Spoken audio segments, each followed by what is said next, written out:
Welcome to the Services and Environmental Policy Committee meeting. The Board of Alders notice in payment. The City Services and Environmental Policy Committee Board of Alders will be in person on Thursday, June 1st, 2023 at 7 p.m. at the Board of Alders, located in 165 Church Street, second floor, New Haven. And 1-20-0293, resolution of the City of New Haven Board of Alders authorizing the mayor to enter into an agreement to commit to and participate in a regional household hazardous waste collection center with the South Central Connecticut Regional Water Authority period of July 1st, 2023 to June 30th. Item number 2, Alan 923-4129. Order of the New Haven Board of Alders to accept the AARP Community Challenge Flagship Grant for Public Places fiscal year 23 in the amount of $20,000 to aid in creating public spaces for our seniors to enjoy with an emphasis on installing accessible heating. Item 3,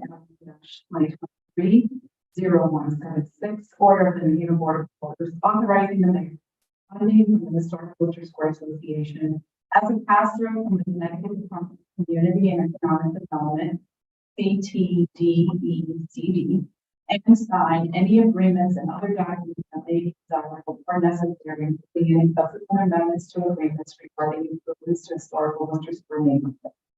Item number 4, LM-2023-0275, order of the New Haven Board of Alders authorizing the City of New Haven to apply for and accept a grant from the Federal Communications Commission not to exceed $276,617 to support equitable access to broadband internet communications with connectivity program. Item number 5, LM-2023-0213, order of the New Haven Board of Alders authorizing the mayor of the City of New Haven to apply for and accept a government-to-government grant award from the U.S. Environmental Protection Agency to electrify the homes of energy burdened residents in order to improve and/or air quality and reduce it.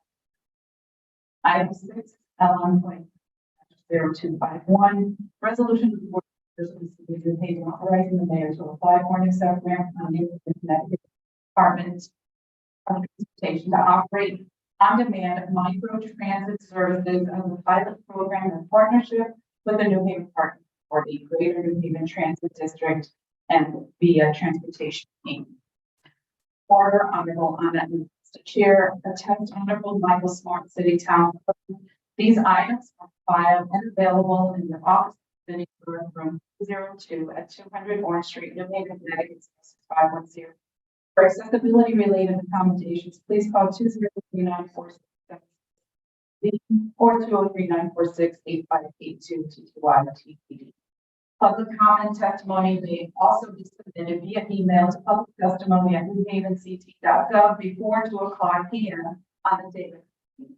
This meeting may be viewed on the New Haven Board of Alders YouTube page. Good evening, everyone. I am Anna Vesta, Ward 10, the chair of CSEC. I will now ask my colleagues on the committee to introduce themselves, starting to my right. Ward 28. Sarah,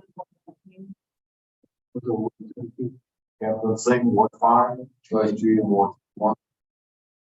thank you, colleagues, for being here this evening. We will begin with item number 1. Before we do so, if there's anyone from the public that would like to testify on any of the items, we do have sign-up sheets on the table to my right over the door. And also, as a reminder, anyone who is to speak, just a reminder to state your name and address for the record. So, first item is for the waste collection. If the folks who are speaking on item board. And although our microphones are much more sophisticated than we've ever had in the past, you still need to speak into it, so everyone can hear you. Thank you. February 122, Western Avenue, Chief Administrative Officer, and currently the other DPW. Mark Cola, CFO, Park Public Works, 165 Town.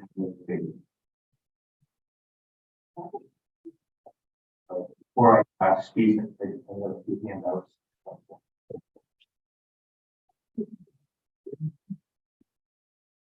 might have to just spread just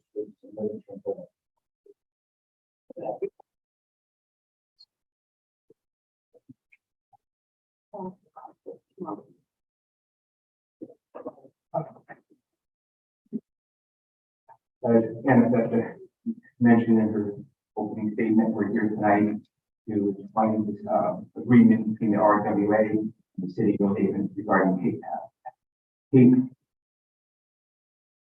you so much. I don't say gender.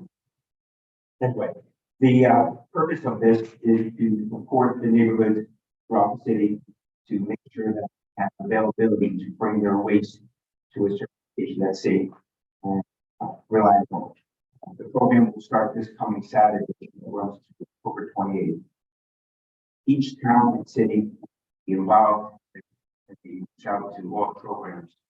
For example, for this Saturday, the state will be sponsoring, I think it's anywhere between 4 and 6 employees will go down to Longworth and support the cause meeting. As people come to bring waste, we're supporting RWA. Go to page 3. It will explain to you what hazardous waste is about. It's everything from oil to paint, and it's one of the biggest concerns with RWA. They started this program back in 1990. I think it was. 1990. And one of the reasons where it came from is from the fire department. A lot of fires was happening in backyards, alleyways, where people would say, "What do I do with this stuff?" They would just put it out in certain areas. But now with the research and the paperwork, people can now there's a resource to go to. And as I said, it's a 3-year agreement, as we stated earlier before. It's a 3-year program, and it will start July 1st, 2023 through June 30th, 2026. Just to add to what Mark said, it's just a continuation of the program. So the Saturdays program is part of the current year. And this is before we get to the 3-year agreement. We do ask for discount of this item. Summer schedule on meeting in June. So that we can actually and questions. Thank you. As you mentioned, this program has been in the works since 1990. I think a lot of the neighbors are familiar with it. This is just to renew the contract. Yeah, so it's a cooperative agreement with all the regional firms on the share of the disposal costs. If anybody from the region can come. Okay, and how does that cost work? What do you mean by the cost? So and the city share of the disposal fees, and the federal one we pay out there, but Yeah, hence it's, yes, all the municipalities that participate. the funds are available. Federal money. Okay, so the total is 16,880. Okay. Any questions from committee members? Alder Street. Yes, I see, they say what not to bring, so we're going to items that was for the period that you can't bring here. So a lot of people don't have paint in their yard or by the side of the ground. That too. So, what's your worship from? We buy paint,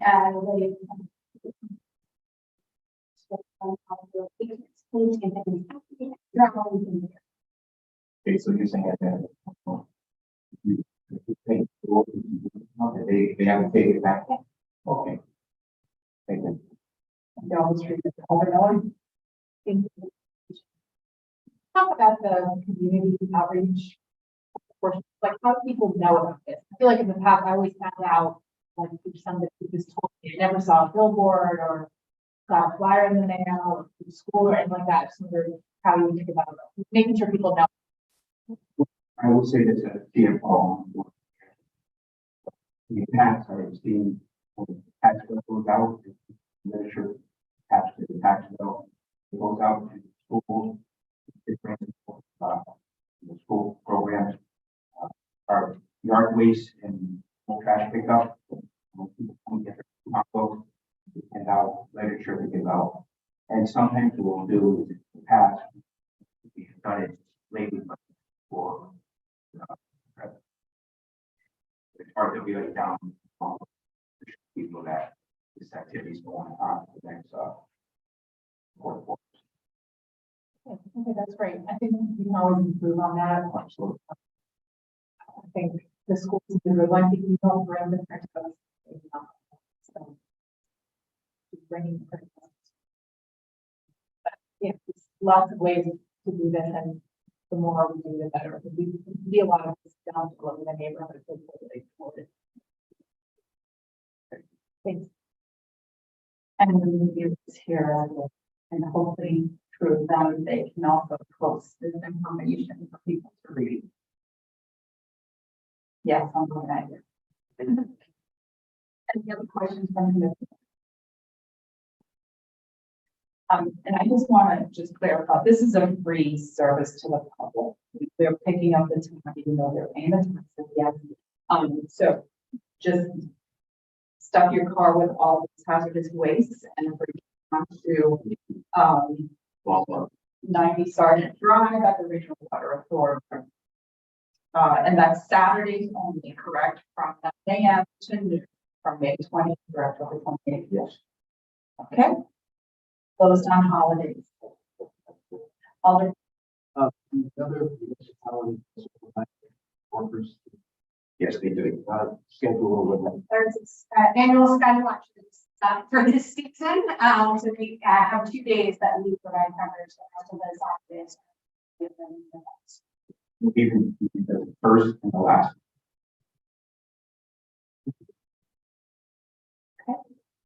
yes, percent. Thank you, Chair. In the past, 2 years ago, before the pandemic, the city was to do a some truck out, for instance, was one of the school area, and my office, say that in the school, the truck came over Saturdays, takes electronics and other stuff, rather than so forth. So these programs still goes on or planning for this. The Solid Waste Authority in partnership with DPW does a big disposal venue each year. We've not had a conversation with them yet. Heading our position over there right. But generally that's in the fall of each year. All of it, we take this information from that team and we take that and source and I've taken the review with myself. I know we've used John Daniels, we've used Truman, we've used Career was last year, Southern 1 year. So they pick a different location each year for what we're looking for. Over the very good. I went to myself because it's called see that thank you, Madam Chair. Thank you. Thank you, Dr. Chen. Any other? All of it. Thank you, Madam Chair. I just wanted to echo all the first about communications and just wondering if either the Regional Water Authority or if you're discussing with your colleagues about approaching new challenge station, because I can just imagine the early morning weather will be a long one. There's definitely ways to kind of enhance people's participation in the civil and society. I don't know obviously I don't work, but anything we can do to behave in a way that is respectful to others, and we have to have that will bring home the collective harmony in society. Specifically, I just wanted to get it off and chat with colleagues in this space. But certainly, if the region, this is a regional effort, statewide. It's kind of Absolutely appreciate that. We can follow ideas and conversations and, but it's still kind of, post up on city stuff, it's still too hard. This weekend here in the city. Possibly send out maybe the flyer to the whole board hall that we distributed in the cities. Actually, we'll have the flyer tomorrow. Perfect. Alder, Thank you, Madam Chair. I'd like to follow up on the part of your sent about a monthly bill. Bill and it would be helpful if it was established. Send us information along with that bill. I will touch base with them. I think it goes about regularly into a certain bill, but we'll double check. and Bill, any other questions? Thank you very much. And thank you for your patience. Is there anyone from the public that would like to speak on behalf of this item? Is there anyone from the public that would like to speak on this item? For a third time, is there anyone from the public that would like to speak on this item? Okay, saying no, we will move on to number 2. Item number 2 is public spaces for public spaces. And just as a reminder, please state your name and address. Good evening.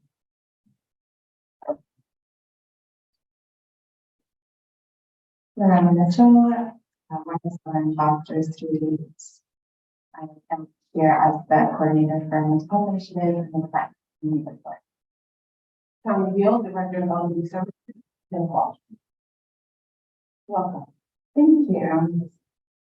We're here tonight seeking approval to accept $1,000 from the community to install accessible access.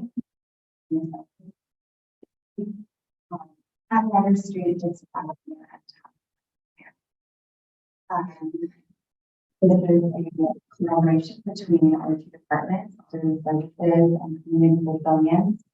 And the process is really in alignment between, creating beautiful spaces for our seniors and promoting mental health in our communities.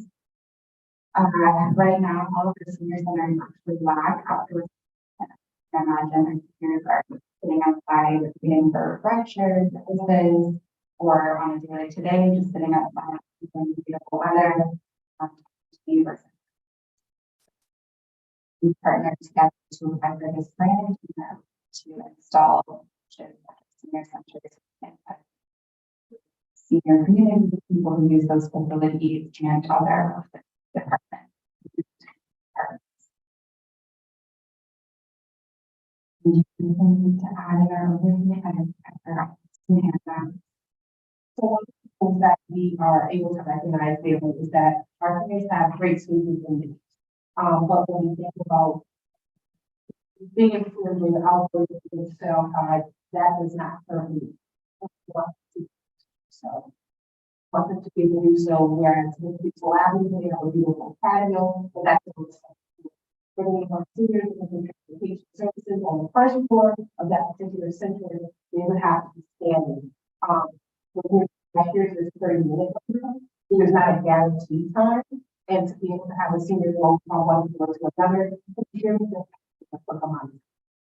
With our other centers, we have state and safe avenue, all the information of that kind to see if we still be able to install it there and or devices from that senior. Not outdoor seniors outdoor space, but wanting to be able to utilize it. So that's what we are not looking at.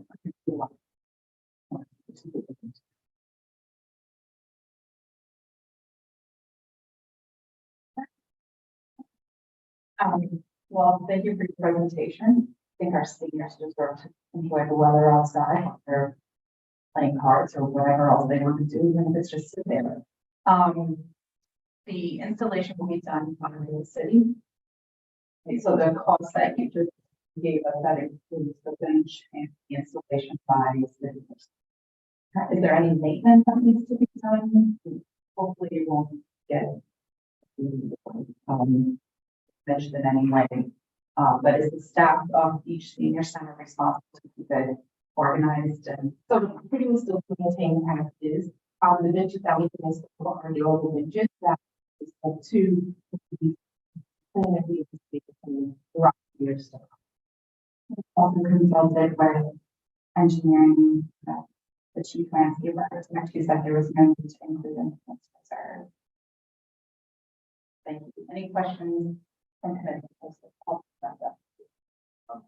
You said there were 3 sites, Three sectors, they were looking for 2 public. and how many benches at each center? We're looking for 1 bench at each center, and then additionally for 2 public.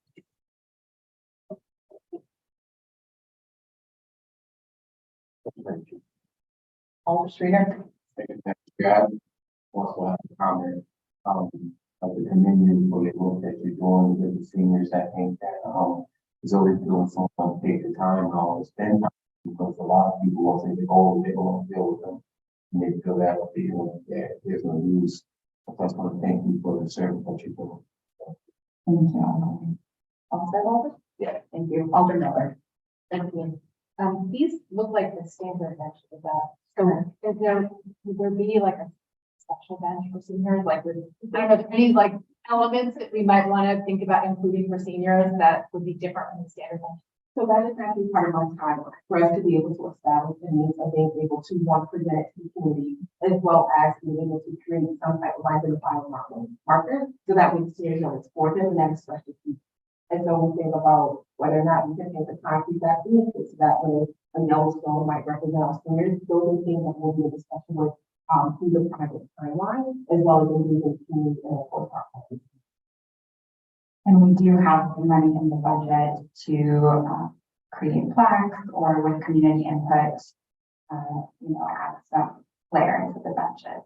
Like the armrest, like there's something to make the armrest more, I don't know, are there some elements? But they're nice, but they're Like cushy. yeah. And I think that that's an important piece to this all together, is one being able to receive the funds so that we can be able to think about what are our options, how can we explore other possibilities, and what does this look like for our community. And so now this is our opportunity to be able to act. One, can we receive the funds to be able to make this happen? We have been awarded the dollars in our timeline to respond to the grant.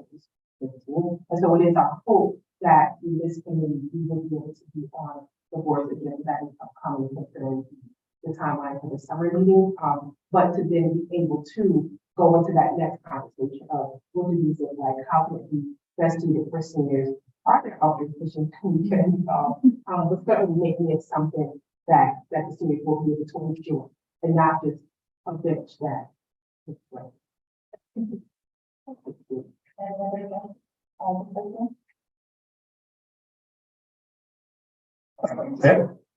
I'm glad we raised that. Thank you, Madam Chair. I'm glad we raised the issue of comfortability. I was at the Wall Street Park splash pad, kind of falling here. The splash pad, the surface is kind of a spongy area. And it's it's out there for every day in winter, spring, summer, fall. And I can imagine if that spongy stuff area to be really sick for all other things as well. So as you explore your various design options, I really encourage you to think out of the box in that regard. My second question is, if a private individual wanted to donate a bench, is that a possibility? If a private individual wants to donate, then we would have to be able to bring that back to the board as a donation to be able to receive. Thank you. Please add, there is a process with the Parks Department for purchasing the bench, having a plaque. I think it's 3,500 as well. In those other parts, right? Thank you. You answered my question. Is there a time constraint for this grant? And so the request is being made to discharge it from the committee. And we will have that discussion at the end. Obviously, we don't want to vote on anyone, particularly our seniors. Are there any other questions? And thank you very much for. Thank you all so much. Thank you. Thank you. Is there anyone from the public that would like to speak on behalf of this item? Is there anyone from the public that would like to speak on this item? Is there anyone from the public that would like to speak on this item? Okay, seeing no one, item number 3 will be heard next, which is economic development for, yes, for Worcester Square neighborhood.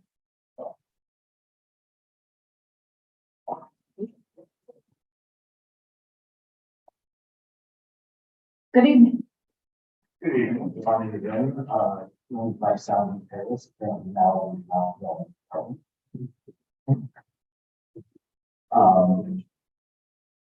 thank you. So the item before you is, and which has slightly changed, since the submission. Is the historic Worcester Square Association, received $500,000 from the state of Connecticut, ARPA allocation. The state legislature designated it for the Historic Worcester Square Association.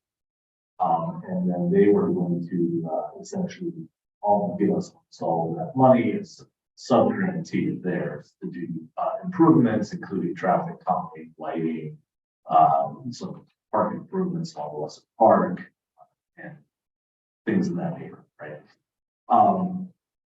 The state of Connecticut sent the Historic Worcester Square Association a copy of the contract. The Historic Worcester Square Association very rapidly realized that there are many provisions to state contracts that are not things that they're used to or equipped to handle. So they've asked the city to step in as the fiscal agent for this.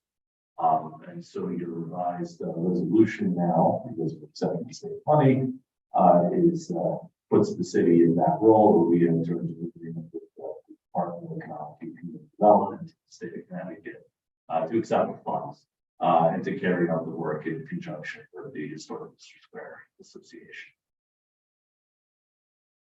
And your approval is needed in order for the city to do that. Okay, and how does that work? So if the Worcester Square neighborhood, historic, whatever it is that,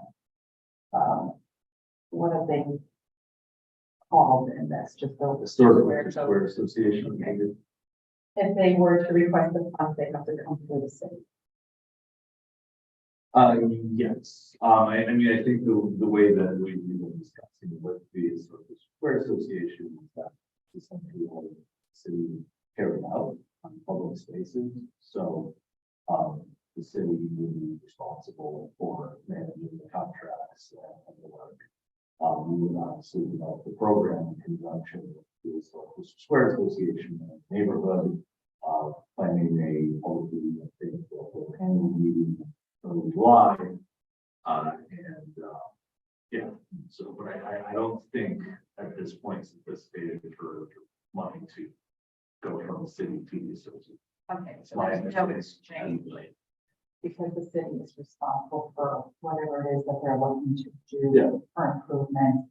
And the committee will be involved, I mean, the community Correct. will be involved in the. Yeah, they've already done outreach, is my understanding, sort of given a list of things to do. And then we'll get more input as we develop this plan. Okay, and just to make it clear, we will need to amend the original document. Correct, yeah, so I think we provided with Misty, with this one help, a red line. You can see it sort of just inverts the financial relationship between us and the Association. So we will do that. Is there any time constraint on this? No. Okay. Any questions from committee members? Alder Miller. Mr. Chair, Madam Chair, Mr. Chair. How much sort of city resources in design services? Yeah, I mean, there's the design services. So that part's not getting shortages. But the actual like physical work is being doing under the contract paid for with this one. That's correct. Thank you. Any other questions? Okay, thank you, Mr. Zen. We will, remember the item once we hear everything. I appreciate it. Thank you very much. Have a wonderful evening. Thank you. Thank you for your patience. Is there anyone from the public that would like to speak on behalf of this item? Come on up. Alder Kruko? You know the drill. Ladies and colleagues, my name is Evan Turco. I live at 20 Grand Street. I have the pleasure of representing the coordinating office board. I just want to speak in favor of the item. So I hear from neighbors, parents, children, pets constantly about how rampant speeding takes place on Chapel. I myself have been nearly hit many times in a crosswalk with my children or riding my bike to work. And so I just want to, I guess, just speak in support of like how much funding is going to really improve Chapel Street. That will change the nature of the corridor on Chapel Street from Fairhaven to downtown. And I want to particularly thank the Historical District Square Association for their support and their work advocating for our neighborhood, advocating for safe streets. And I know this work took many years to actually get to this point. Particularly thanks Sarah Greenblatt, Pete George, Ellen Keene, Edward Jenner, and Roland Shaw, who all are members of that board who have been in tireless effort possible. And just kind of like traffic calming is very important. And this funding is going to truly transform that block. And so I urge you to accept this funding and to move forward. Thank you. Any questions? Thank you so much. Thank you, and thank you for your patience. And once again, is there anyone from the public that would like to speak on behalf of this item? Anyone from the public that would like to speak on this item, please come forward. And for a third time, anyone from the public that would like to speak on this item, please come forward.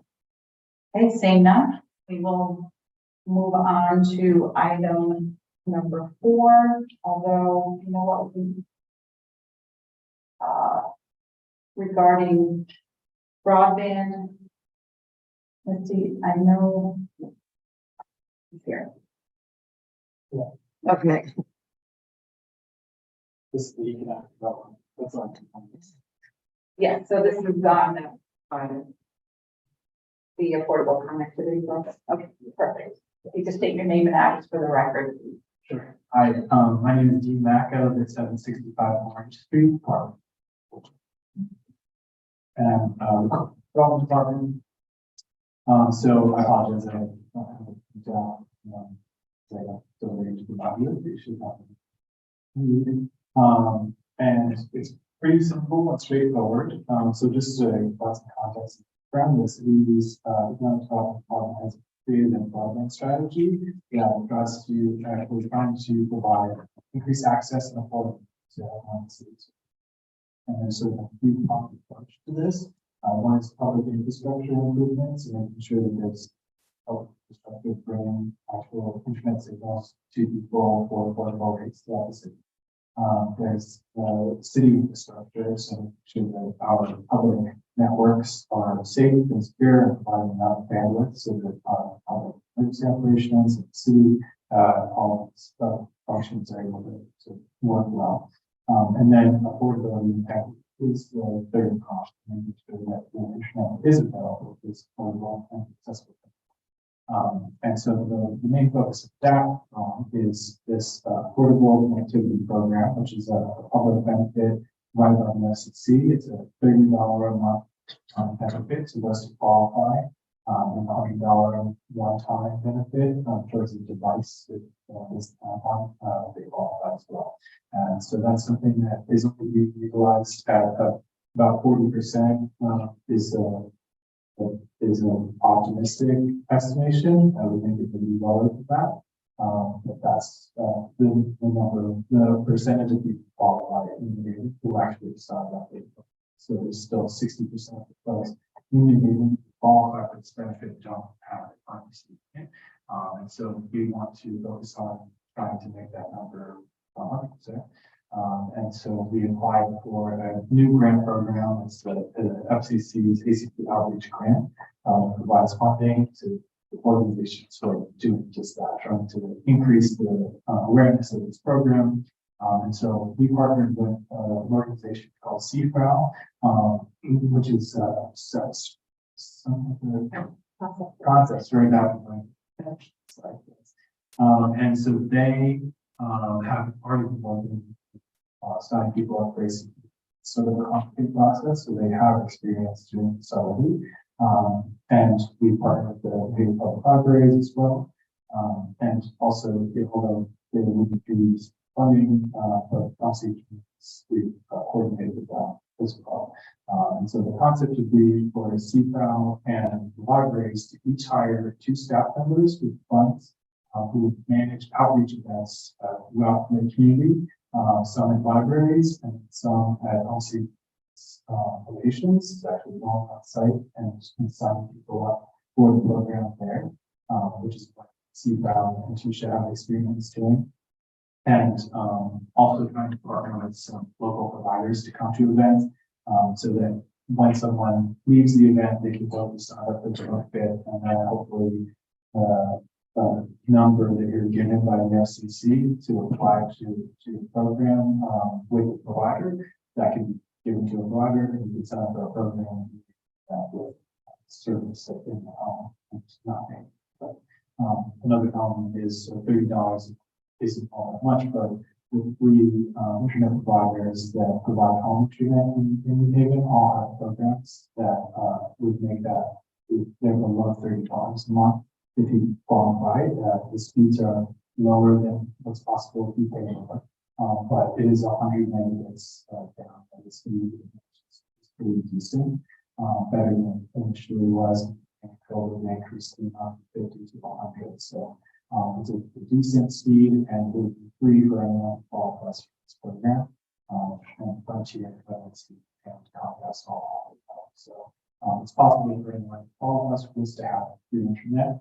And lots of people as possible to have that service. So this is going to help us have events that tell people about it and sign people up for it.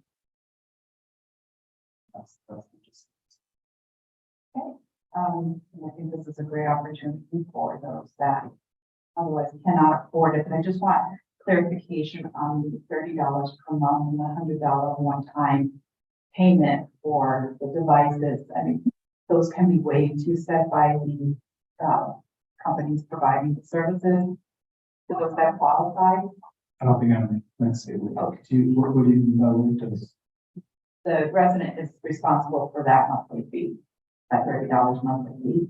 Oh, no. So the $30 is what's being provided by the FCC. Oh, that's what I wanted to. So that can go to any type of program or plan. So if you want to get $100 one plan, and $30 would go directly to it, you'll be paying $70. If you wanted to, and all our New Haven internet providers do operate with that, you can have a plan that's $29.99 or $30 a month, and then you would pay. Okay, and you mentioned that there will be staff that's going to be hired to sign folks up, and their pay will come out of this grant. How much of that are we anticipating will be part of paying staff? So I've got a breakdown here, so that was provided. So the amount is 41,600 in year 1 for staff. I'm sorry, those are 2. So the total is 83,200 for 4 staff, and year 2 is 90,400. So 173 total. Okay, how many residents will this benefit approximately? We anticipated So we're doing a direct mailing that is hopefully going to get the word out to about 10,000 folks. We hope that we'll get a few thousand throughout the 2 years the program will be running. So it's 96 events we have. So we're anticipating about 15,000 hopefully we would find out about the program. We don't have the exact number of the folks who do qualify but aren't signed up, but it is about 10,000. Is the estimate. And, you know, you're partnering with the library as well as, concepts for adaptive learning. And it also says on city. Right. Yeah. So they're not going to be hiring staff in the way that's Thomas for adaptive learning, the neighborhood library as well, but they'll be hosting events. So we'll be just going there and using their facilities, and they also have complementary programs to provide information about broadband to the residents. So they'll be sort of conducting those events alongside the cost. So they don't need funding, but we'll be. Okay, so with everyone involved, the word should hopefully get out to the residents about this program. Yeah, that's good. Any questions from committee members? Over the way. So this 277 is a 2-year grant? Right. And so it's like 135 years. So you said 90,000 or 80 something thousand for staff. So they were part-time staff? 3,000 for part-time. So 4 part-time staff. Yes. Yeah. And then the balance is for the subsidy. No, the subsidy will come from the FCC, so the balance is for outreach. That also that salary number didn't include fringe, so it's not at 25,000 for fringe, because the city percentage of 30.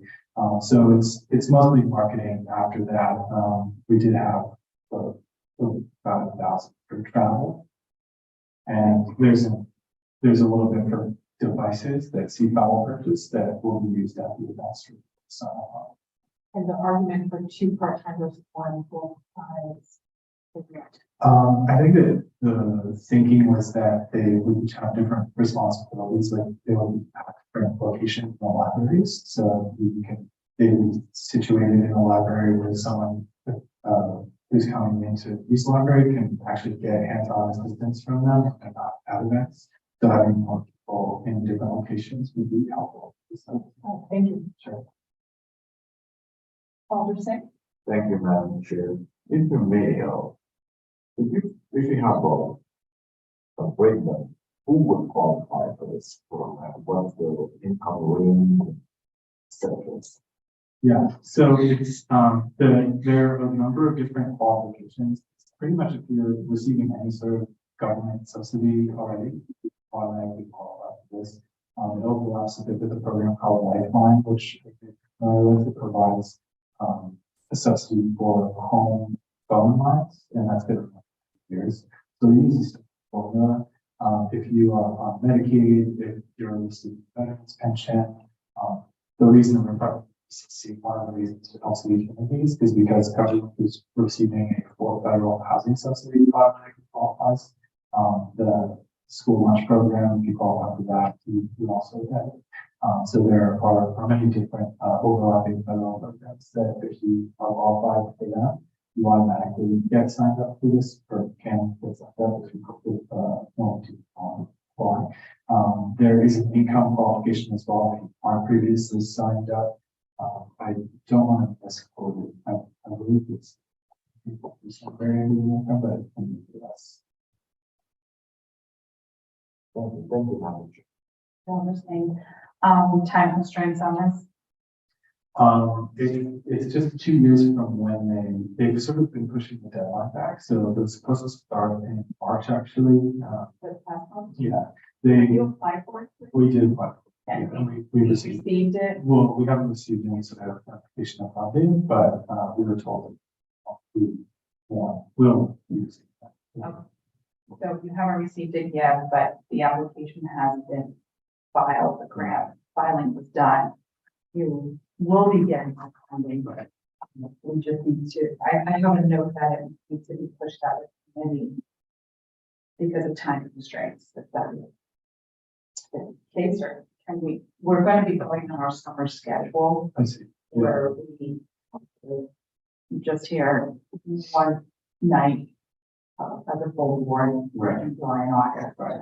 Yeah, so it would be helpful for us to be able to start this in full. They haven't sent out a notification coming to us yet, so we don't, we're not able to send anything right now. But we do anticipate that within the next month. So if we could sign it quickly and then we will start the program. We are this. So it sounds like we will need to probably discharge it from the committee, only because the first reading will take place in June, and then the second reading won't take place until July. Oh, okay. Yeah, yes, We're down one meeting. right, yeah, it's not something where we have a hard deadline, but just because of getting the program running, for the summer and being able to do events outside, and more people around. Any other questions from committee? All the favor? Thank you, Madam Chair. First of all, Dina, I want this to appear to be a consideration of these something market. But I do have a word of the church of marketing. Do we get, is there, and you reference the people that are eligible, is there a citywide board of people that are not utilizing services? We don't have access to that. They have there's an advised zip code, like a repository that found online. It's not through the FCC and it's not GIS application based. So there's a certain number of people and zip codes that qualify that allows you to just find online. So we don't have a desire to it. Sure, yeah. And I'm working with Service Partner also by following along this agreement with the university state that they got it. And so they did some analysis, and one of their staff members that found that there were actually more people who qualified than the program that I was looking at and referencing said there were. So I'm actually trying to do a little bit more of an in-depth analysis of who specifically qualifies in the event. So when I do get that, I can also provide. We're not going to provide information as a region. This is such an important program. So, yes, thank you, Madam. Thank you, Walter. Any other questions from committee members? And seeing none, thank you very much. Thank you. And thanks for your patience. Is there anyone from the public that would like to speak on this item? Is there anyone from the public that would like to speak on this item? For a third time, if you'd like to speak on this item, please come forward. Seeing none, we will move on to the next item, which is item number 5. Improve indoor air quality and reduce energy. Hello there.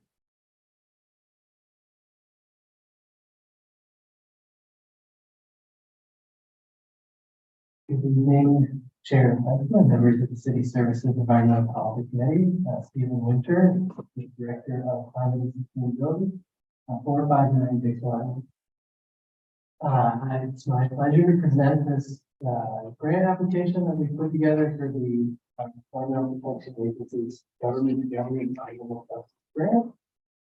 There's a real focus in this grant on health outcomes and health impacts. And also on collaboration.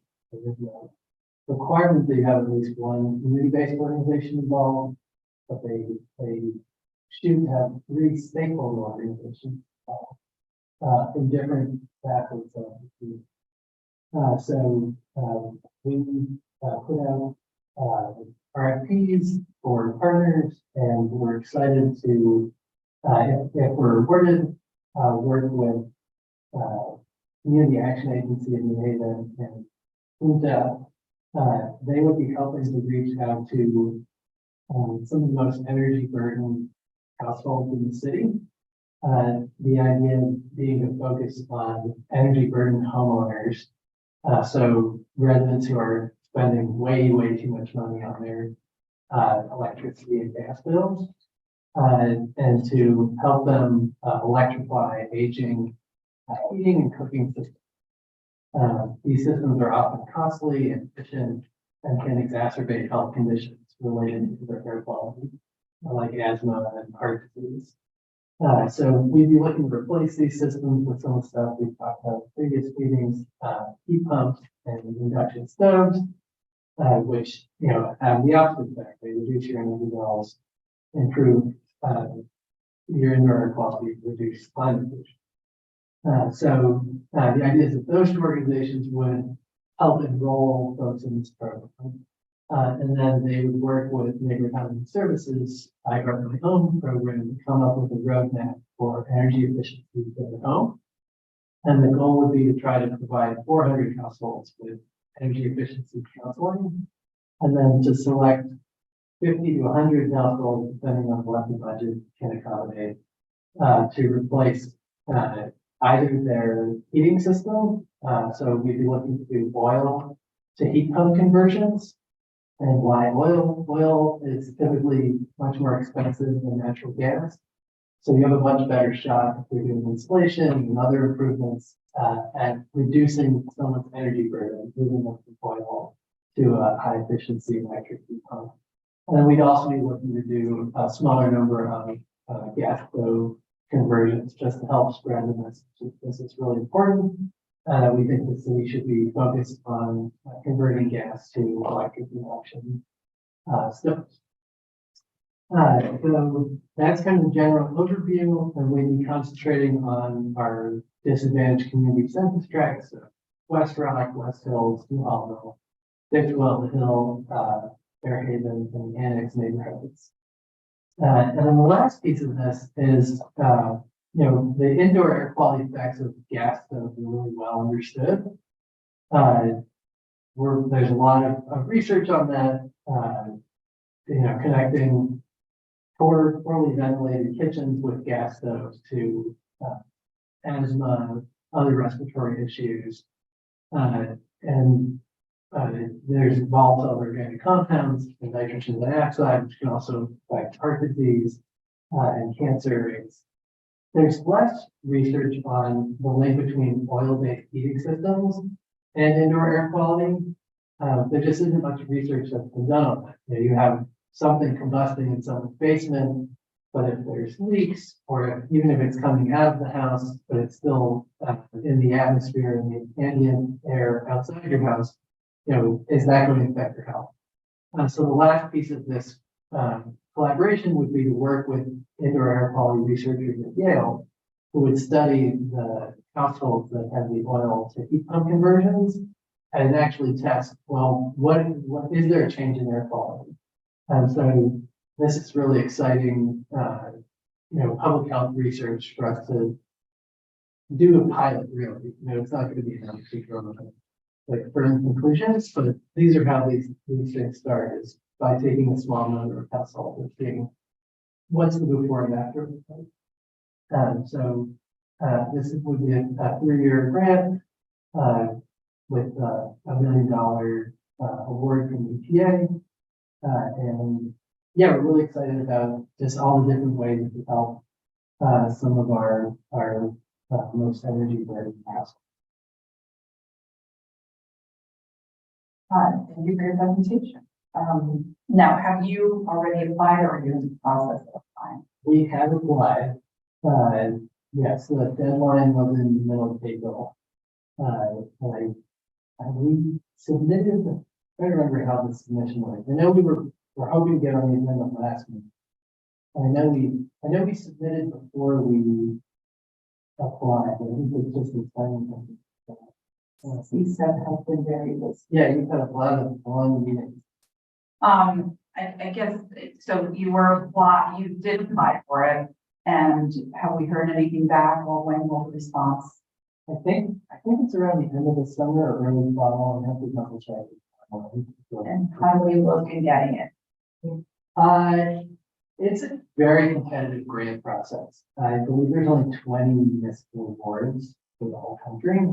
And, like Denver, some of the other really heavy hitters in sustainability have folks on the webinar. So, I think we put together a good proposal, but we're going up against much larger cities that may be able to put together an even tighter proposal and command more of the EPA attention. So I don't know, but I do think it's an uphill battle. Yeah, to be honest, but you know, I think we have advantages in that, like, we have really strong community partners, both our social service providers, both our, you know, energy services providers in our own home and in the university. So I think it's a very interesting partnership and something that, like, even a larger city might struggle to put these really interesting pieces of together. And you mentioned an RFP went out for partners. So you did that before getting the money, which is great because once it's awarded, you can just start up right away. That's correct. And in order to comply with the city's procurement rules, we had to, if we were going to name a partner, we had to go through the procurement process. Okay, in order to apply for the grant. Yeah. Okay, gotcha. Part of the process. You name those partners again, I know you said it comes up. Yes, the Community Action Agency, and they're very valuable partner because they provide so many services to the community, and they also are primary, really our only administrator for heating assistance. And so they have a database of thousands of families that are receiving heating assistance. They can break down who's renting, who are homeowners, what neighborhood they're in. And then PUJA, during the pandemic, provided utility bill assistance. So they also have connections to community members who were in the utilities. And the Neighborhood Housing Services has this energy concierge program where they walk folks through, well, what are your goals? Okay, you want to insulate the house, or you need to replace your window, you want to change your heating system. And then they walk through what is available and say to help you get there. And then, you know, university is going to be great. Thank you. Any questions from committee members? Alderson? Thank you, Madam Chair. Director Winter, this grant did come to which I hope it does. And then the pilot was all important gas stove, electric, people. I'm not keeping induction on stove. With this grant will be assisting some people who does have gas, does not have I don't know the sort, you know, how many voltage or wattage this equipment will use. I mean, currently, stoves are 220, which need a dedicated line for that stove. Will this grant will be assisting with that? Yeah, exactly. So you'd be looking at running the 220 line to an induction range essentially. So what we were proposing would be like you take a gas range out, you put in, you run electricity to the unit, you put it in induction range to have like an oven installed. And then in some cases, you're also going to need to upgrade the electrical panels in order to provide that additional use. And the grant will be assisting in that part of it needed. Yeah, the grant would be looking to take advantage of some of the federal subsidies that are going to be coming online next year, the high efficiency electrical rebates, and that can help with some of the costs.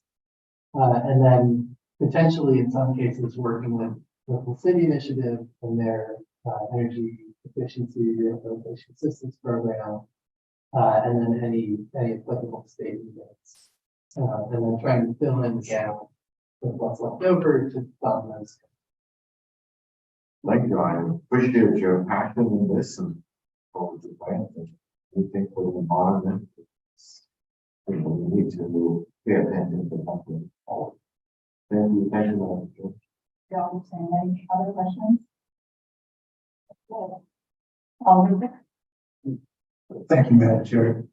Director Winder, as you know, more recently, I mentioned to you that in the same way that New Haven was considered one of the first model city, I'm convinced we will be the greenest city in America. So I appreciate you mentioning the Goliaths that might be out there. There's always a story in David. So I just want to salute you for your commitment to this. And I firmly believe that we can be the greenest part of the city forward in America with your leadership and our support. We were recognized today as a climate leader by. Congratulations. Congratulations. Thank you. Is there any time constraint to apply? So now it's just a waiting game to see. Will you keep us posted, please? Absolutely. All right. We look forward to hearing some good news with this. Fingers crossed. Thanks so much. Thank you for your presentation and your patience. Anyone from the public? If anyone from the public would like to speak on this item, please call the board. Is there anyone from the public that would like to speak? For a third time, anyone from the public would like to speak on this grant, please come forward. Seeing none, we will move on to item number 6, which is on micro transit.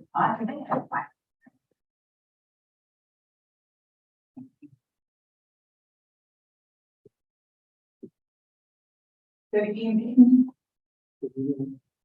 As a reminder, please state your name and address for the record. Doug Housley, 119 Hall Street. Stephen Winter, Executive Director of Climate and Sustainability, 459 East Line. Cindy Weissler, Director of Transportation Projects, 42 years. The floor is your turn. So we have a short presentation, so thanks for your patience for staying long and being part of this presentation. So I have a short presentation. You're gonna have to stand up and push it. Yeah. You're gonna have to use the Doug pointer. Vanna, yes. Our proposal for microtransit grant, that is being offered by the connected with. This is a pilot agreement, so it's a 2-year pilot program to fund microtransit operations for up to 5% of the staff. That's right. So what exactly is microtransit? So it's essentially, in short, it's Uber for buses. So it's the main difference essentially is that the prices don't change. Compared to Uber, especially during peak hours, they'll charge you a lot of money. And in this case, this microtransit is essentially the price. But otherwise, it's very similar to what an Uber or Lyft, ride-hailing operation works. So the way it works is there's a defined zone within which you can request any rides you want. And you also identified some locations outside of the zone where people can also request rides or go to those specific. And can we go back to a previous slide? So I think that's an image on the bottom right that shows you like the one of the examples of what a microtransit is. Usually, in this case, our proposal is looking at 7-seater rides. And there are multiple goals that we are looking for, and one of the main reasons is trying to avoid interrupting. And there are other goal benefits that I'll go over. Next slide. So the grant, in short, is a pilot program at this point, so it is not a pilot program, just manage expectations here. But it's a 2-year pilot agreement. The city is a lead applicant, and we have picked up as a main party point down this year, and Greater New Transit District, Mario could be here. He's on vacation this week. And we also teamed up with Tweet. And fleet operator is a company called VIA. Essentially, it is a technology firm that offers software services, but they also do the full turnkey solutions for all the fleet management side. So they are the ones who will be operating or providing fleet and operating the services, but we will be managing, most of the ground and the day-to-day operations. So timeline for this thing is roughly 2 years. So the grant, DOT believe that the grant will be signed about in November of this year. So we should hear something fall of this year, hopefully. We're very excited about this because we have the opportunity because one of the requirements for this thing is have service. There are municipalities out there that do operate microtransit today, which is small walk that have its own microtransit. So it has to be new service and new route, and we haven't never tried something like this before. And this sort of aligns with a lot of our goals that we've had, to Staples Brawl, to the moving haven study that we've done, and some of our climate goals that Steve would do. So municipality eligibility is only for municipalities or COGS or transit.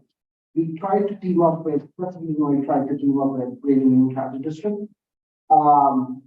And I think we are much stronger as a team, teaming up with our authority, Tweed, Greater New Transit District. And I think city as the lead applicant also shows that we are, very much focused on these kind of, modes of operation or modes of transportation choices. So as I mentioned, it's a 2-year service. We actually, proposal, we included a detailed marketing plan, communications plan. So it's a lot of stuff that we actually included in our application with this the tech company here. Next slide. And the other thing I forgot to mention is after the 2-year pilot, there is an option of DOT funding this program in 1-year increments. The other key thing is there is no match requirement. We went through a lot of detailed training, so there is no match requirements. So there is no requirement from the city to basically pay anything for this. But we did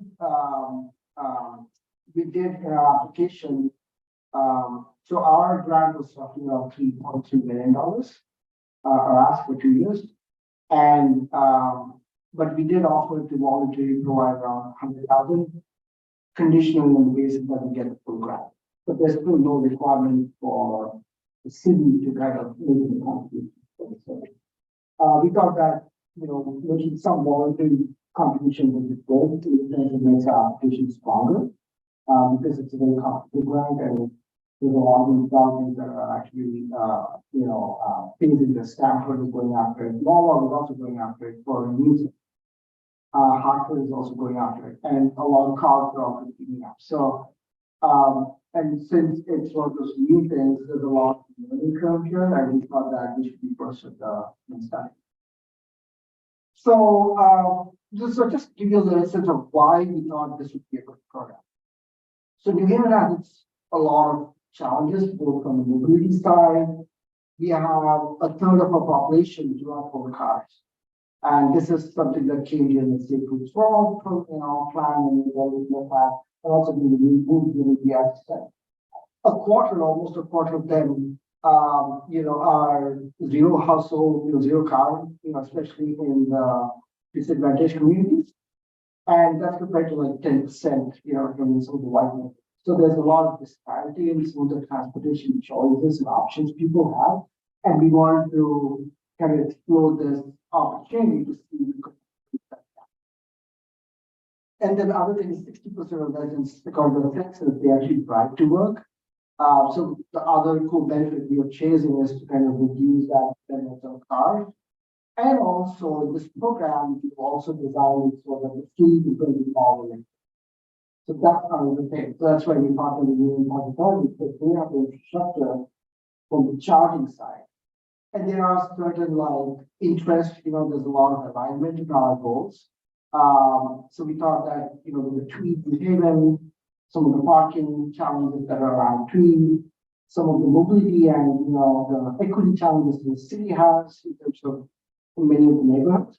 So we thought we wanted to just combine all of these efforts into one single application and, change this application.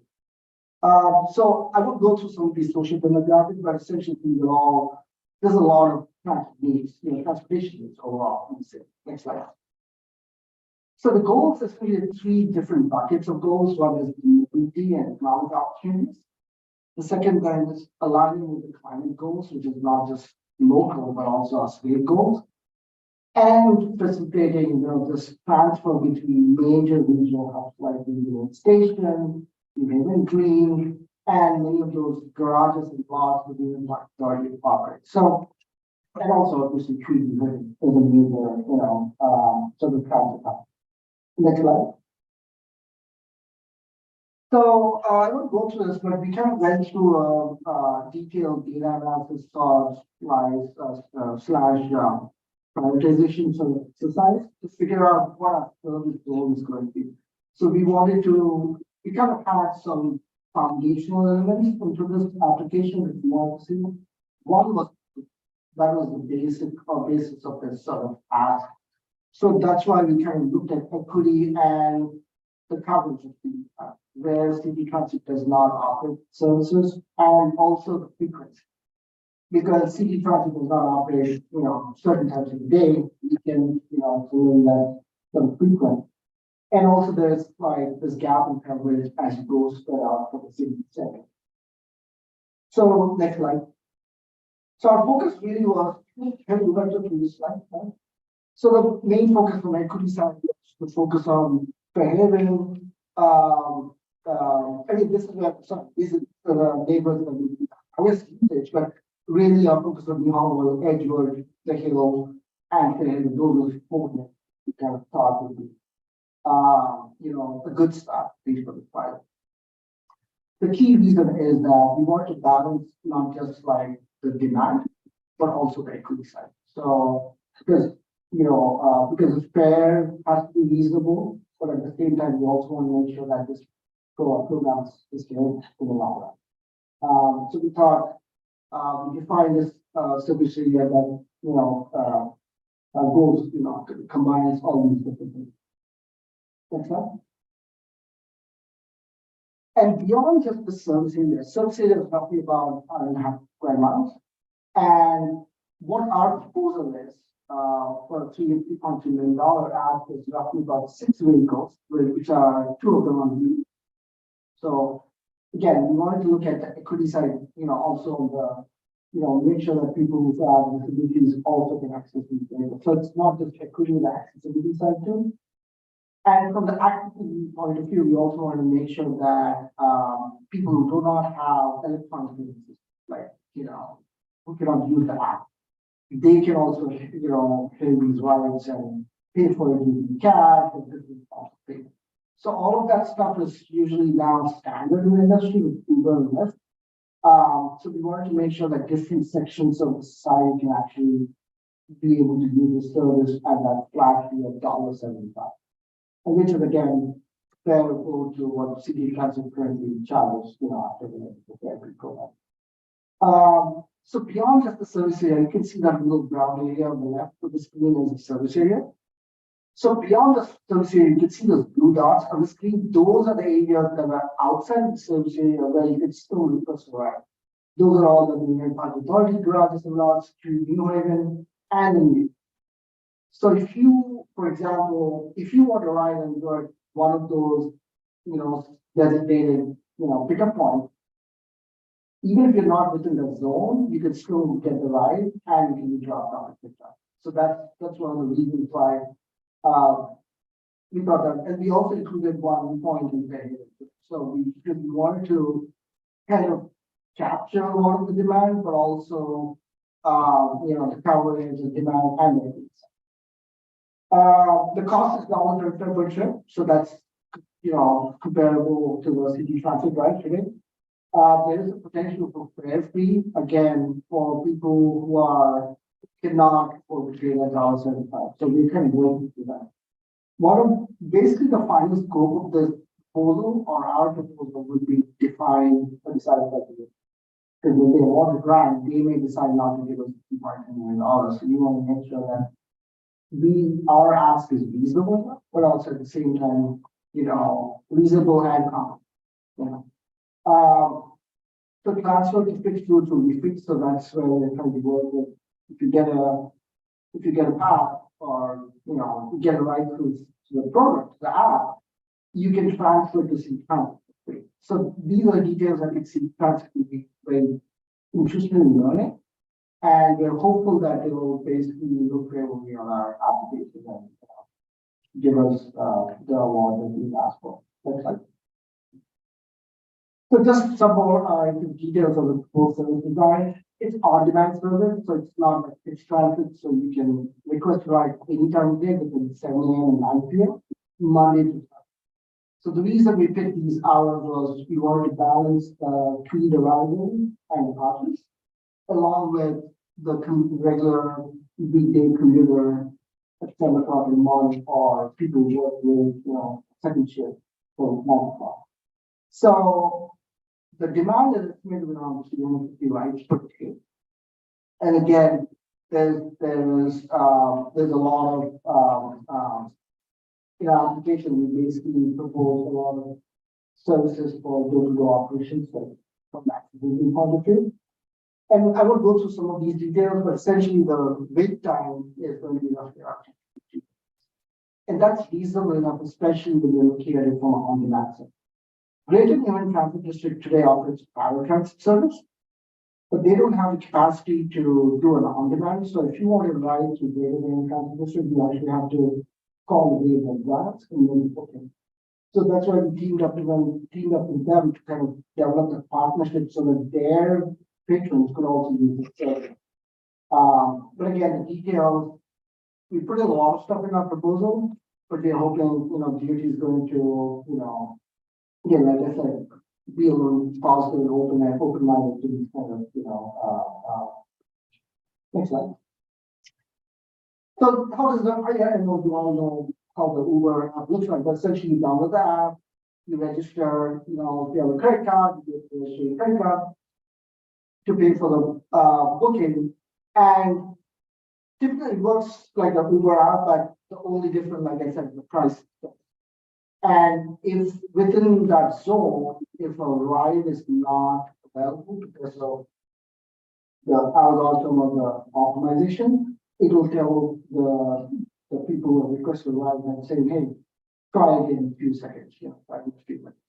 So we wanted to get balance that, the ask, because $3.1 million is a lot of money, along with the 6 week of, we want to make sure that you're not like, there's not too much demand or there's too little demand.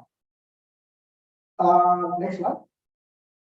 And there's options, as I mentioned earlier, for people who have a lot of disability and, especially if you have visual impairment, the app will actually give you a sense of, hey, there's a ride coming. The second thing is, as I mentioned earlier, if you don't have a credit card or you don't use the app, it's also a helpline, and you can start ride and pay. But that number we think will be like a very small number of rides. So that's all I have. And I've also attached this 2-page sort of summary, a little bit more detail in there. But if you have any questions,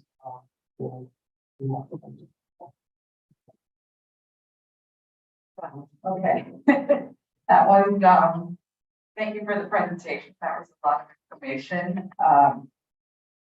I mean, for it to be on demand, it really isn't on demand to the point of like Uber. So there still could be a wait of some time. Are we looking for multiple ridership, or can one person call, be picked up and taken somewhere? Because it seems like you want to be able to occupy all the seats of the group.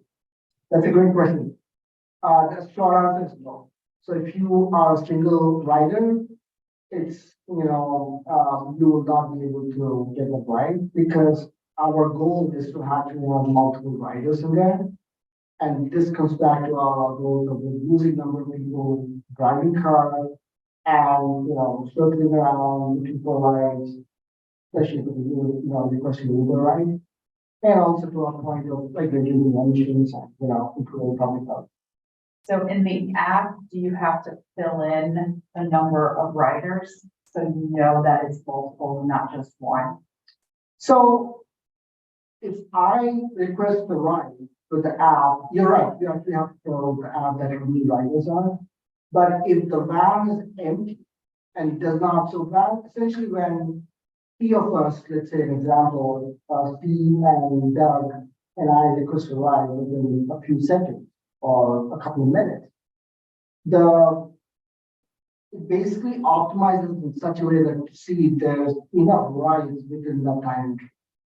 If there's only one rider requesting that ride, it will basically stay awake for a few moments because it wants to make sure that the program will make sure that the vehicle is full, or at least more than one person.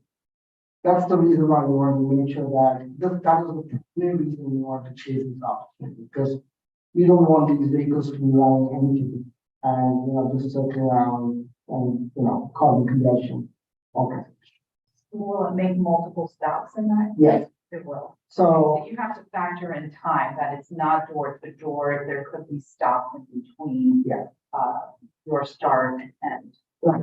But these days the programs are so advanced that they basically calculate, within that service area, nearby a vehicle, how many riders are actually requesting a ride to a specific spot. Then what they do is basically they try and figure out, where are these riders going to, and what would be the travel that they go to these places, and also factoring in the pickup time, because they pick them up and then take them to their destination.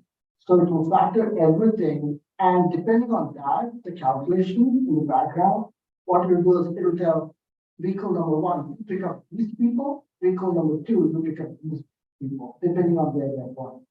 If they are within that route or within that buffer area of wherever these destinations are close by, then these vehicles essentially go, there's especially the goes to that. And that's how Uber, their sort of, their back-end model works. But that's typically based on congestion, number of signals, distance, travel time, and number of rides. It's very simple. It's not that complex. This grant will cover the cost of fleet. This grant covers the full cost of the operation of this service. So, procuring the fleet, paying the drivers, maintenance, marketing, the day-to-day operation, and there's also a performance measure requirement where we actually have to collect data and report it to DOT, because they want to see that these services are performing before they can make a decision on, creating a standalone program or continuously support the customer. And the 3.3 million is over 92 years. Over 2 years. And what is the cost of each fleet, each vehicle? I don't have that with me, But I'm sorry. It's actually a proposal, but I don't have the number here. Like, maybe it is in. Sorry. No, I didn't include it there, but we can follow up on that. yeah, thank you. And while you look, I'll open it up to my colleagues for questions. Alder Streeter. So will this be, pet friendly? Good question. We haven't explored that. I think the demographics that we're targeting are different, two different sections. The equity side and people who are like go to a doctor's appointment and stuff like that. And then the other side is people who are traveling to Crete, because that is going to basically subsidize a lot of the operations. And we think there will be some free riders, travelers who will go with pet. I don't know if they'll be with pet, pet traveling with a pet next to you without, the carrier, but I can follow up on that. And what would be the minimum amount? Is it 2 minimum or have to be 3? Or what's the minimum that it will come? As you said, it can't be one person. So what is the number? So it has to be, the minimum we think is 7 to short us, because we want these vehicles to be full. Right? So if there's not enough demand, those 6 vehicles will not operate. So those 6 vehicles won't necessarily operate from 7 a.m. to 9 p.m. They will only operate the fixed vehicles will operate with this full demand. So that's the idea behind actually spinning up. Right, so you're saying, so if I requested one, and no one else requested one for another hour or two, it won't come from me? No, because that's the goal is not to, we just want to make sure that it operates as a bus. All right, thank you. We can't have our own personal micro transit. I mean, there's one thing though, just to clarify that it can still operate with less number of people, especially if you're going to treat, because you'll also have the option of buckets, because that's one of the things we want. Some people, if you've taken the airport from a parking lot, especially in Hartford, the main terminal, people put their, luggage in the seat next to it. So we want to make sure that balance is there, but our goal is to have these vehicles full. Alderman, thank you for the presentation. This is very cool. I've used services like this outside of the US. It's exciting. Is this only for in New Haven? Yeah. And could you explain the neighborhoods? I wasn't clear about what the neighborhoods focus, what that actually is. So can we just go back to that slide?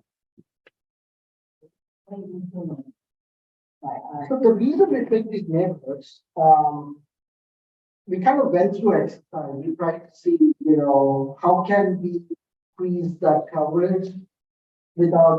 what are these colors? So the ground area with that boundary, that's your service area.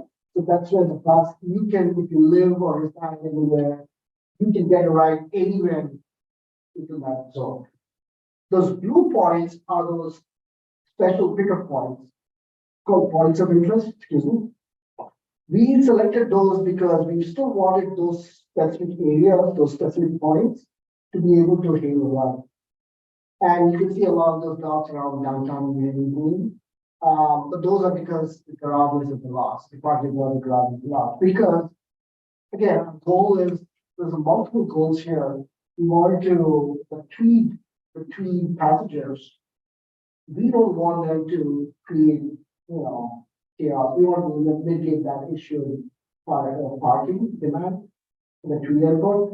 And we want them to park in the main parking public garages, and take the shuttle, and then go to Tweed. That's why we selected those points. We kind of did some spreading around. We selected an area in Fairhaven. I don't know why it's there, but I don't recall why that's. Oh yeah, that's a district in Fairhaven. So again, the office spaces. Okay. I know. And then we selected Long Walk. And then City Point. And we selected the Union Station.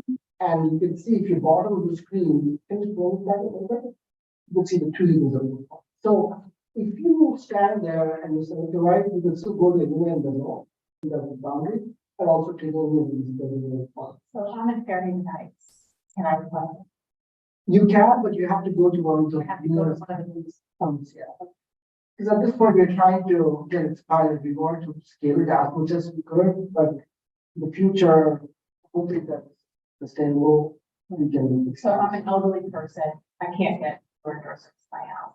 Not Only within that gray zone, only gray area, within or the ground. the ground. Okay, is there anything,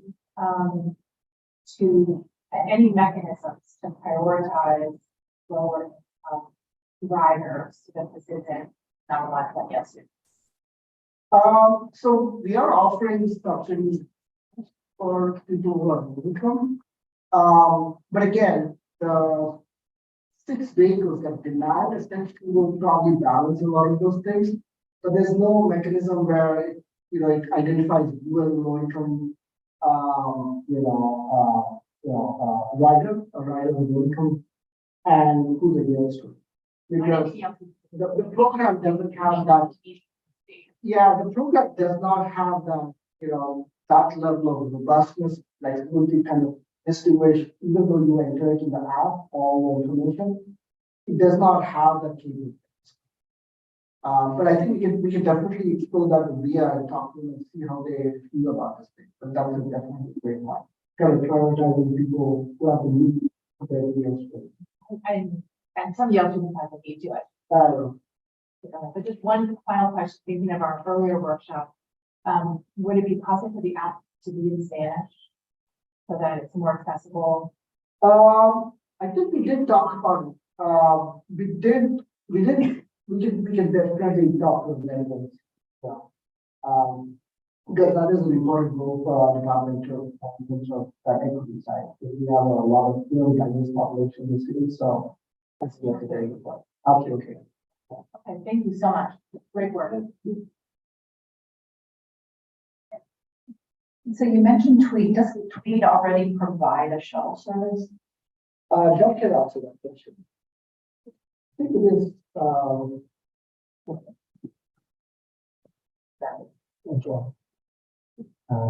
Good afternoon. Yes, Tweed right now does provide remote shuttle service, certain hours limited for part of the day. And at the moment, this service, that microtransit service, will launch in November, just in time for the holidays, when the big rush comes. As far as the service goes with regards to the Tweed shuttle service, it doesn't really economically make sense. So applying and using this as a grant to transport the customers would be a lot better. People would pay $10 to shuttle to Tweed. They would also pay for parking remotely, and it would be a win-win for the whole system. And it would be supported with a subsidy by the microtransit grant for 2 years. And this would be, again, short-term in the long-term plan of Tweed to build their own parking in their new shuttle. So would this replace that shuttle? This would replace that shuttle. The last shuttles operate on site for this parking sites A, B, and C, and they also do the remote. They would just then focus on the on-site only. Our microtransit would provide the remote parking. So you would still need to plan ahead and have some time to make sure you have enough time for your entire trip. For that on demand. Right. That is not really on demand. I mean, just to add that it's flexible. So unlike a fixed route transit, you don't have to go to a bus stop to come and pick you up. So that's the key, obviously sort of benefit is of the convenience. And it does in fact, so. Yeah, this is very interesting concept. I really look forward to seeing how, well, we haven't gotten it yet, right? Yeah, So so, cross our fingers that we actually qualify and get this grant, because it'll be interesting to see how it actually works versus just a theory. yeah, I mean, it is a novel concept, but it's already big in many parts of the US. Recently, Jersey City, and we got the idea to start their own service called Ride JC. And I don't know how that was funded, but again, a 7-seater van. Some of these vans are a little bit bigger, they're more like a mini bus. Sometimes, again, it's all different. But the DOT also, we think, is also new to this concept. So there's a lot of learning curve here for all of us, and we're hopeful at some point this will kind of take off, and then we can scale it to a much bigger, service. With extended hours as well. Thanks, yeah, again, so the cost is a major constraint because to be able to fix route service, you have a lot of capital costs and ongoing maintenance costs, and you want to make sure that there's a balance between sustainability of operating service, but also providing.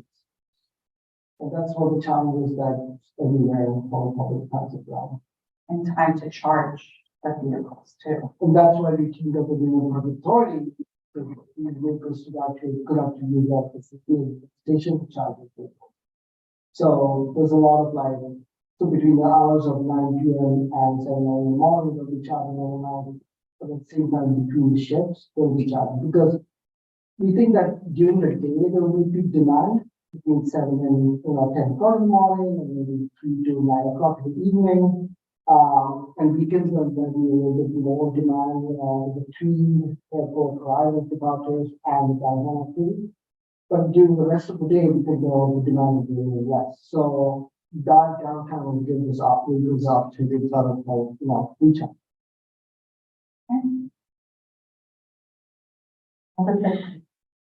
Thank you, Madam Chairman, sensitive to the time, and I just have to ask, seeing Doug in front of me, and Sandy, and we're hearing one. You gentlemen, all three of you have committed your life thus far to this issue. And traffic and congestion, and all of us sitting here and all the 30 members of the board understand how traffic is such a headache and problem. But congestion also globally, but particularly here in Maine. You guys see this as a when you mentioned scaling up, as really a positive, I use the word troubling course in a positive way, really just impacting the system and kind of some ramifications that really could revolution, I don't like the word revolution, I love, but really transform and make it more efficient and just appeal to so many people's needs. I just wonder whether you're in your hopes and dreams, do you see this to be like the ultimate solution, really on a solution and towards solution? To be honest, it's not really fancy about the thing, but there's one of those tools that we are using, right? We want to basically give people options. We want to make it more climate, sustainable transportation, and we want to reduce that. So there's a lot of goals that we are trying to achieve, but this is just one of those tools. Then we still have to make investments in other modes of transportation, and also continuously make investments in fixed route. So that's why the BRT project hopefully will make a big dent. That's where the biggest ridership is along those 4 routes, right? But then there's a lot of tools that we are trying, and this is where we want to work collaboratively with the different agencies, try to explore these opportunities, and do whatever we can to sort of again make it smaller. I mean, microtransit is fairly still new, although it's, I would say, about 5 to 10 years old, but it's still relatively new from, in the history of the state. And just like e-bikes, e-bike ride share, so very new concept too, relatively. It's always a challenge to move people away from driving the cars to kind of take advantage of these kind of options. But very helpful that this will capture be sustainable, we can operate this in the long term, and also achieve a lot of the goals that the city has, from our whatever vision, from our visions, and from our the government's point of view, our mission is to provide sustainable transportation options and work around those policy decisions and technical that too. So that's what we're trying to do everything we can, and then we want to make it done and bring in the district. And we are lucky that taxpayers also looking at, in a very progressive to kind of diversify the transportation choices. I would just add that, the state of Connecticut recently completed its latest greenhouse gas inventory. These things take years to complete, so it's in 2021. But transportation is 40% of our state's emissions, right? So we as a state are horribly over-reliant on single occupancy vehicles. And I think a program like this is one tool, as Sandeep said, an array of transportation options that we're going to need to get people out of being alone in their cars. But I think micro-mobility, bike shares, making our streets friendlier to, all the things we're doing, safe routes to school, safe routes for all, our major corridor improvements, bus rapid transit, like somebody said. We need to make these viable alternatives to getting in the car. The state is going to be starting an electric bike rebate program that will begin June 28th.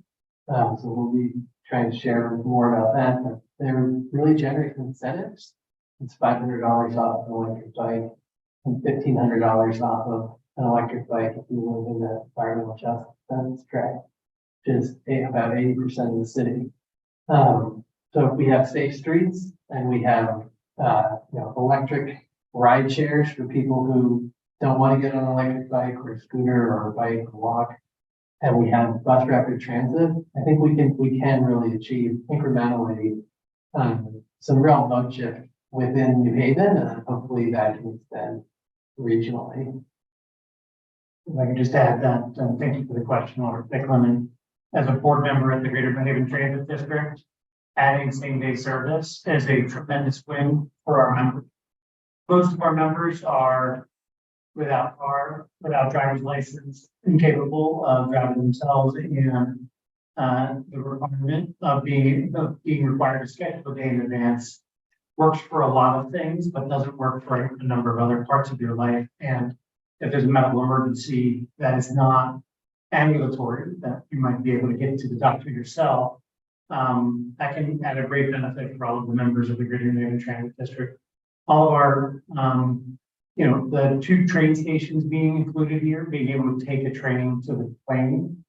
Sounds like there's going to be rain in Spain after that, but it's what a modern city should have, and we're excited to be a part of the application. It's a big group of partners. Again, just to provide some gaps for people to fill exactly what Director Isola said, which is transportation options. And it's great that they're all. Thank you, man. Thank you, sir. And Well, I have one question. go ahead. How many hours does it take to fully charge up, and how many miles can it go, or how many hours can it operate in full charge?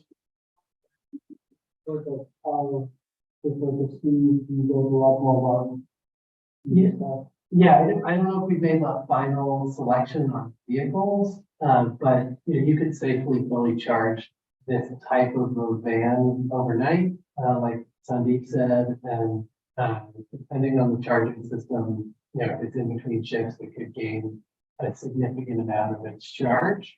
So I don't think we need to be worried about the way the fleet's designed and running out of batteries.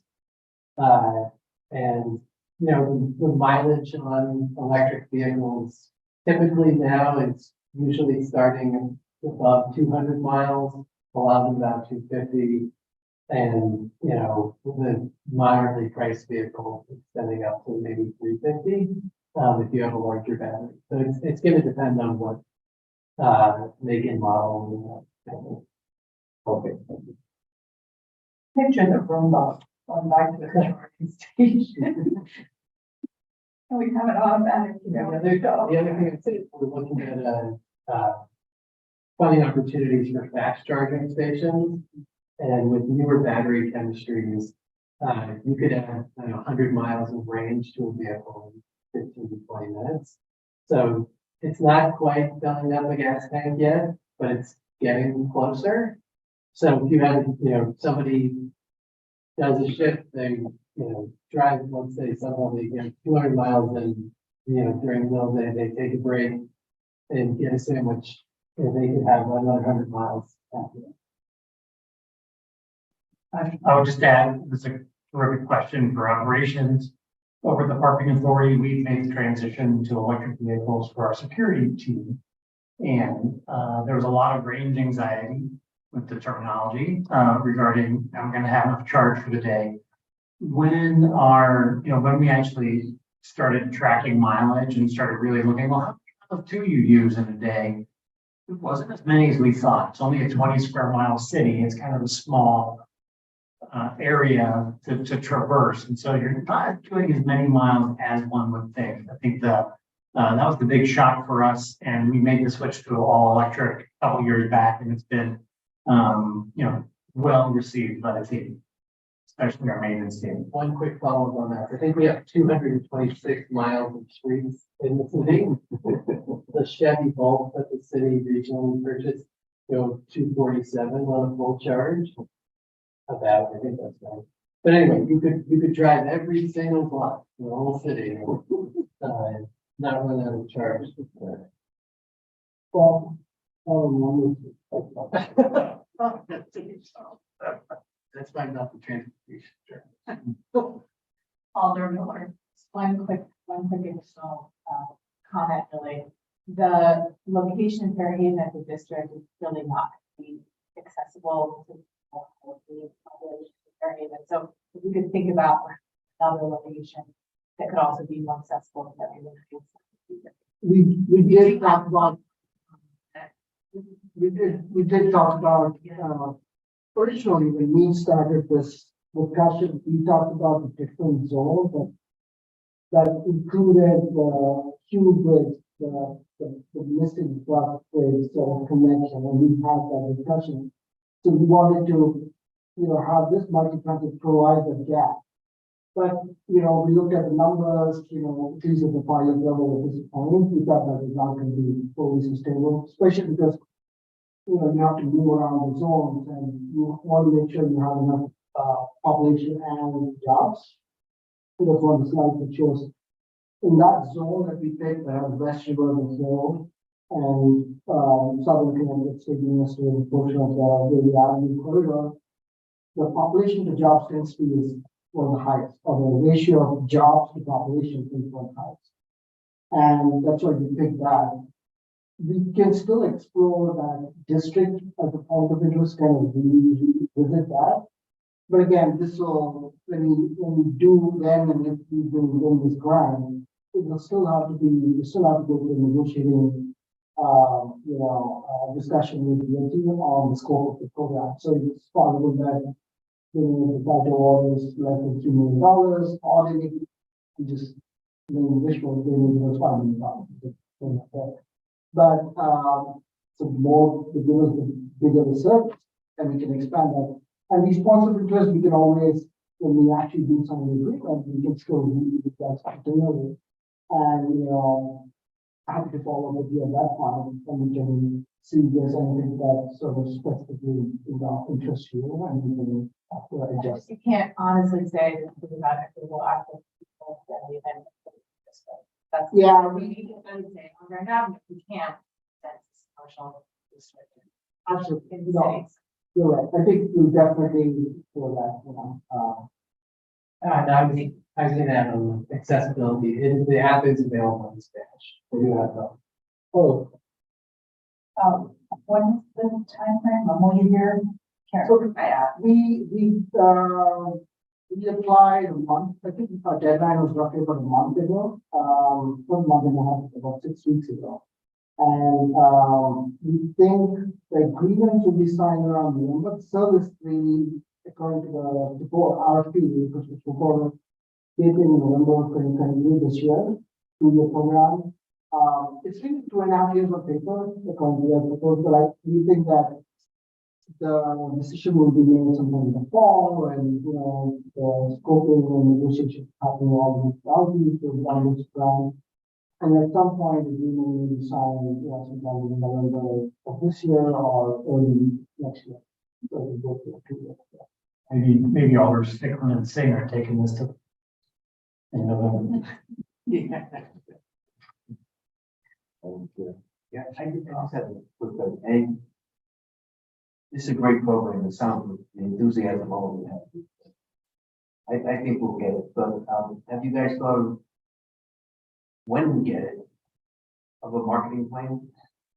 So, so we will go through a public outreach point, at that point, because it'll take a couple of months to kind of get this thing started, because we want to make sure that some new concept is for connected.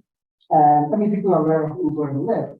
So it's not that typical in terms of like educating people, but also there's a lot of logistics around where the bus stops, where the stops are going to be, there's going to be these designated points, how the marketing is going to be, what the branding is going to be.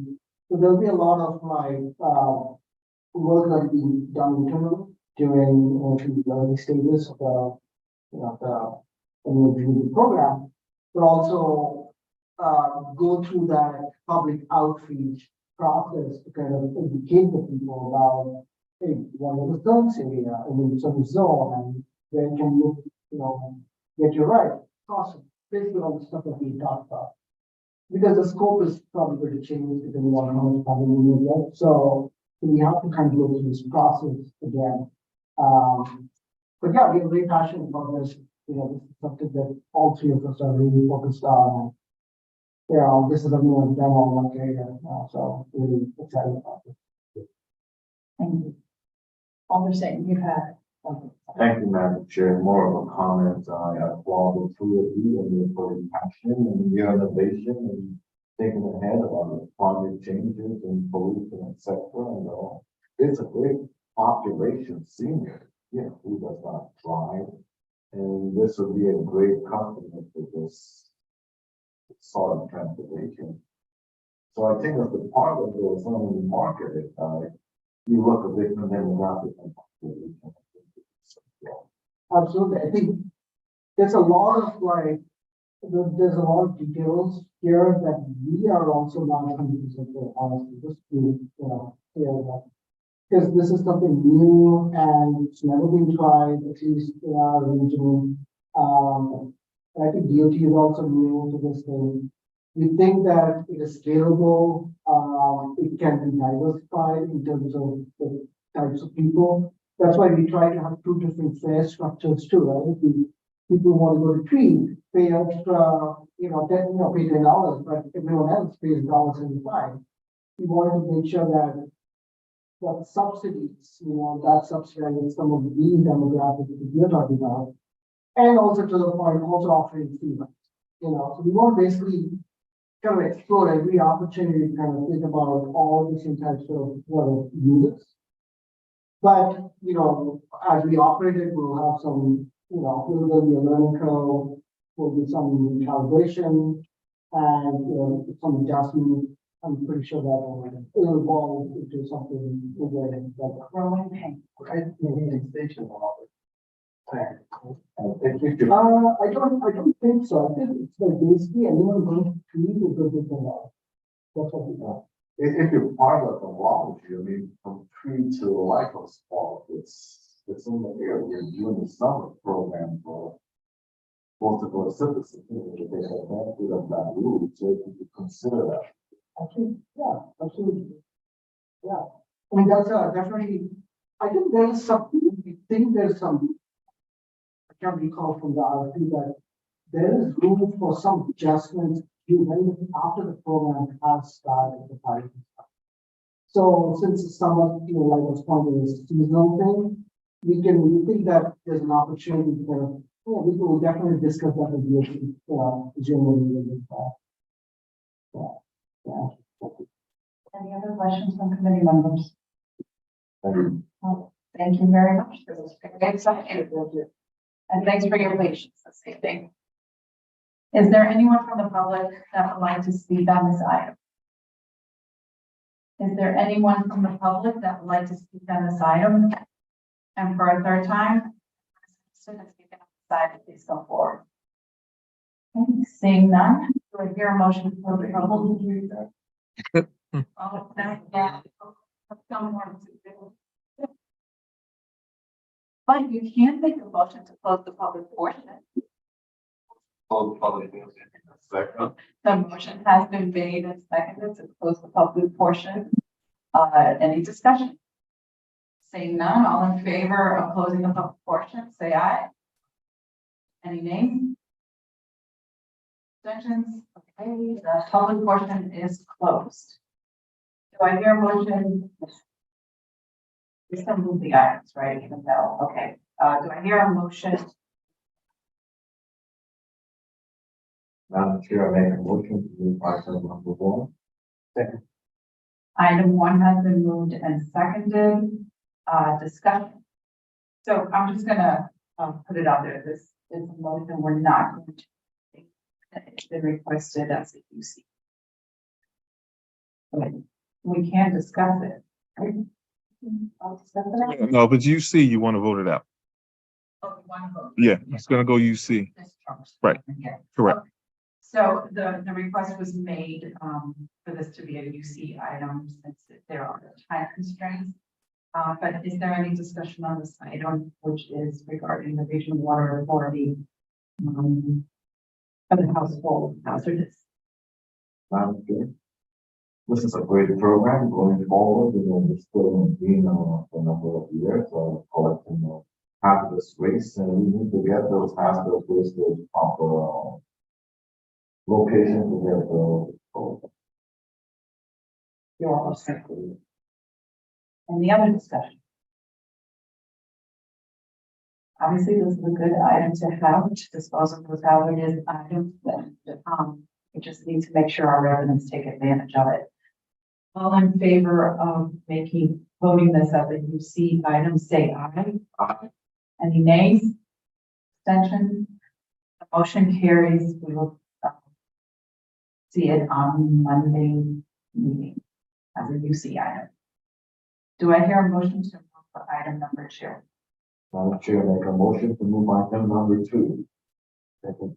Item has been moved and seconded. This has also been requested as a UC item due to time constraints. And this is the grant for public spaces for the senior benches at our senior centers. Is there any discussion? Madam Chair, it's a great idea, great thought for having some accommodation for seniors, which is well needed. As I don't get there where my legs are giving up when I walk too long. So sometimes these are well needed. Because my colleagues is support this. Any further discussion? So I call us a senior, and I know I would love cushions, but I think it's a wonderful opportunity to make our senior centers even more vibrant. So I encourage my colleagues to support this item. And again, it will, it's being considered for UC. So if there's no further discussion, we will vote. All in favor, say aye. Nays? Abstentions? The ayes have it. And that will too be the UC. Do I hear a motion to move item number 3? Madam Chair, I make a motion to amend the. Make a motion to move item number 2. The item has been moved and seconded. This is regarding the economic development agreement for the Worcester Square, historical Worcester Square neighborhood. We do need to make, do I hear an amendment being made? Madam Chair, I make a motion to make amendment to this item, which was presented in the. Do I hear a second? Second. Okay, the amendment request has been made and seconded. Discussion on the amendment only. Madam Chair, a resolution of the Board of Powers of the right of the mayor to accept funding from the Department of Community and Economic Development for on behalf of the Historic Worcester Square Association and sign an agreement and other document that may be desirable or necessary, including any subsequent amendment to the agreement regarding improvement to the historical Worcester Square neighborhood. So this amendment, it's a technical language change just to clear up that the city is receiving the funds of the pass-through entity for the historical Worcester Square Association.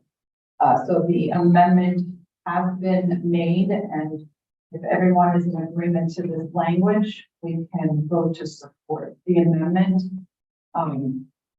Is there any discussion on this? Any clarification? Okay, seeing none, let's take a vote on the amendment only. All in favor, say aye. Any nays? Abstentions? The ayes have it. Now we will vote on the item as amended. Again, this is just voting to accept, allowing the city as a pass-through for this historic Worcester Square Association for improvements to their grounds, to their area. And these are our funds that were allocated to them by the state. All in any discussion on the item as a whole? Okay, seeing none, all in favor of this item, say aye. Any nays? Abstentions? The ayes have it. The ayes passes. Do I hear a motion to move item number 4? Madam Chair, I make a motion to move item number 4. Second. Okay, the item has been moved and seconded. This too is a request for UC to accept the grant from the Federal Communications Commission for broadband throughout the Affordable Connectivity Program. So again, we'll have to vote to make this, have to take a vote and make it UC. So if everyone is in agreement with that, make sure you vote accordingly, but we can discuss it first. So is there any discussion on item number? Okay, I thank you for that. And I encourage my colleagues to support it. We heard a lot of good things with the broadband and access for the neighborhoods that are in most need of something like this. So it's going to help, I think, everyone in the long run. So all in favor, say aye. Any nays? Abstentions? The ayes have it. We'll go into UC. Do I hear a motion to move number 5? Madam Chair, I make a motion to move item number 5. Second. Been moved and seconded. Any discussion on this grant award? Okay. Again, you know, I think this is an exciting time for our city for environmental improvements, and this grant will help obviously improve air quality and reduce energy bills for those in need. So anything having to do with the environment and improving our state is always a positive. So all those in favor say aye. Aye. Any nays? Abstentions? The ayes have it. Item passes. Do I hear a motion to move item number 6? Madam Chair, I make a motion to move item number 6. Second. The item has been moved and seconded. Any discussion on what we just heard from Director of Transportation Traffic Department? Madam Chair, this is a great innovation of transportation for the city and for residents, and I applaud the director of parking and departments for bringing this to the forefront for hopefully that this could be sustainable with this grant, and we could have, more event and be a leader in this space of the transportation. So I like my colleagues to support this. Any other discussion? Seeing none, we can take a vote. All in favor, say aye. Aye. Any nays? Abstentions? The ayes have it. Item passes. And before Alder Streeter makes a motion to adjourn, I just want to thank everyone for your patience tonight. So thank you all for being here. We've been working really hard on this committee. We will be meeting again in July, and I'm hoping to possibly give everyone a break in August. But I appreciate you all being here and for staying with me. I really, really appreciate it. Your commitment is not unseen. You have something to say? I was scheduled for Madam Chair, the integration or workshop, any approximation on that that was conducted. It's going to all depend on what kind of agenda items we get, but we're looking at maybe September. Thank you, Madam. Any other discussion before we adjourn? Do I hear a motion to adjourn? I'm supposed to be adjourned.